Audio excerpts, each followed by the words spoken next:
اعوذ باللہ من الشیطان الرجیم بسم اللہ الرحمن الرحیم وا ما لہم وا اور ما نہیں لہم ان کے لیے ان کے لانا کہ نہ یعذب عذاب دیں انہیں اللہ تعالیٰ۔ اب کیا وجہ ہے ان کے لیے کہ نہ دے عذاب انہیں اللہ تعالیٰ، وہم اور وہ حالانکہ وہ یصدون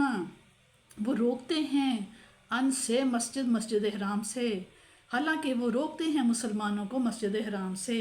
وما اور جو کانو تھے اولیاء اور حالانکہ وہ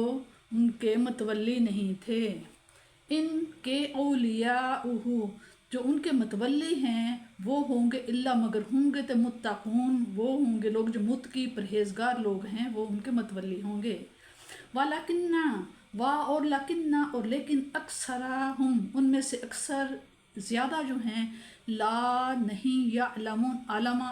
یعلمون وہ جانتے ہی نہیں، وہ علم ہی نہیں رکھتے، لیکن ان کی اکثریت جو ہے اس حقیقت کو نہیں جانتی۔ اور ماں نہیں کانا ہے اور نہیں تھی صلاتہم ان کی نمازیں، اور ان کی نمازیں نہیں تھی عند البیت خانہ کعبہ کے پاس الا مگر وہ عبادت نمازیں کیسے کرتے تھے، اللہ مگر مقام و تصدیاتا مگر وہ سیٹیاں بجاتے اور تالیے بجاتے تھے، ان کی یہ نماز تھی۔ فذوقوا پس چکھو عذاب بما جو اس وجہ سے تم تھے تکفرون کہ تم کفر کیا کرتے تھے، اسلام کے سے انکار کیا کرتے تھے۔ انا بے شک اللہ زینا وہ لوگ کفروا جنہوں نے کفر کیا، بے شک وہ لوگ جنہوں نے کفر کیا، ینفقون وہ خرچ کرتے ہیں مالہم اپنے مالوں کو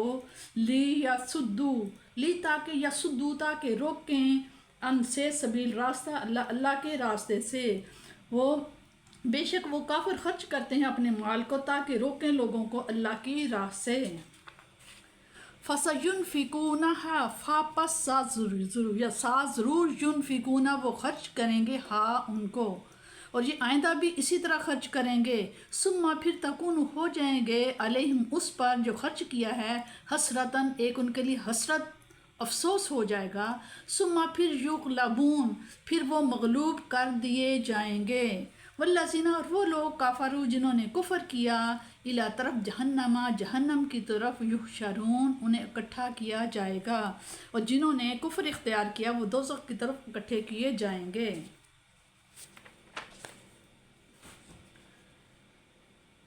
جب حضور صلی اللہ تعالیٰ علیہ وسلم کے نام لیوا ہجرت کر کے مدینہ منورہ تشریف لے گئے تو اب وہ رہ گئے، اور ان کے کرتوت تو اب ان پر عذاب الہی نازل ہوا جس نے ان کی نخوت و غرور کو پامال کر کے رکھ دیا۔ بعض حضرات کا خیال ہے کہ پہلی آیات میں جس عذاب کی نفی کی گئی تھی کہ ان پر عذاب نہیں ہوگا وہ عذاب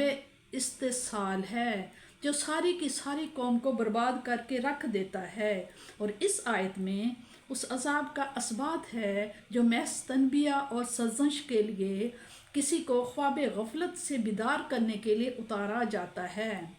ان پر عذاب الہی کے اترنے کی وجہ یہ ہے کہ وہ اللہ تعالیٰ کے رسول صلی اللہ علیہ وسلم مقبول اور اس کے سچے پیروکار